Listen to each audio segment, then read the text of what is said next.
नवरात्रि में चौथे दिन देवी को कुष्मांडा के रूप में पूजा जाता है।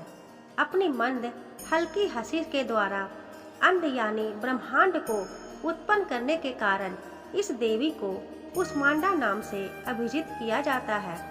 जब सृष्टि नहीं थी, चारों तरफ अहंकार ही अहंकार था, तब इसी देवी ने अपने इज्जत हास्य से ब्रह्मांड की रचना की थी।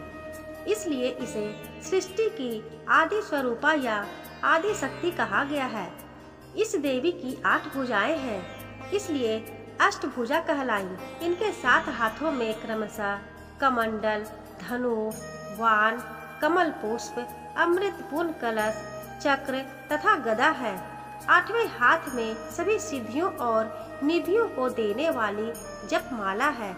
इस देवी का वाहन सिंह है और इन्हें कुम्हड़े की बलि प्रिय है। संस्कृति में कुम्हड़े को कुष्मांड कहते हैं, इसलिए इस देवी को कुष्मांडा कहते हैं। इस देवी का वास सूर्य मंडल के भीतर लोक में है। सूर्य लोक में रहने की शक्ति क्षमता केवल इन्हीं में है, इसलिए इनके शरीर की कांति और प्रभा सूर्य की भांति ही दैत्यमान है। इनके ही तेज से 10 दिशाएं आलोकित है। ब्रह्मांड की सभी वस्तुओं और प्राणियों में इन्हीं का तेज व्याप्त है। अचंचल और पवित्र मन से नवरात्रि के चौथे दिन इस देवी की पूजा आराधना करना चाहिए। इससे भक्तों के रोगों और शोकों का नाश होता है तथा उसे आयु, यश, बल और आरोग्य प्राप्त होता है। ये देवी अति अल्प सेवा और भक्ति से ही प्रसन्न होकर आशीर्वाद देती है।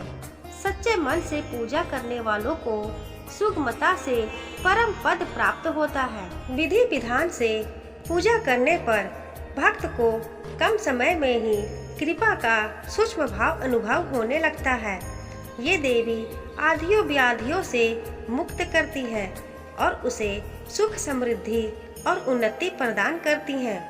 माँ कुष्मांडा को मालपुए बहुत प्रिय है, इसलिए नवरात्रि के चौथे दिन उन्हें मालपुए का भोग लगाया जाता है।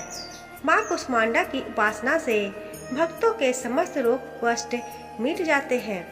माँ कुष्मांडा देवी के भक्ति से आयु, यश, बल और आरोग्य की वृद्धि होती है।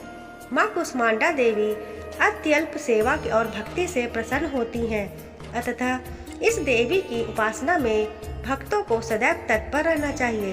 बोलो कुष्मांडा माता की जय। भक्तजनों, आपको ये माँ कुष्मांडा की कहानी कैसी लगी हमें कमेंट करके जरूर बताइएगा। कहानी अच्छी लगी हो तो वीडियो को लाइक, शेयर और सब्सक्राइब करना ना भूलें।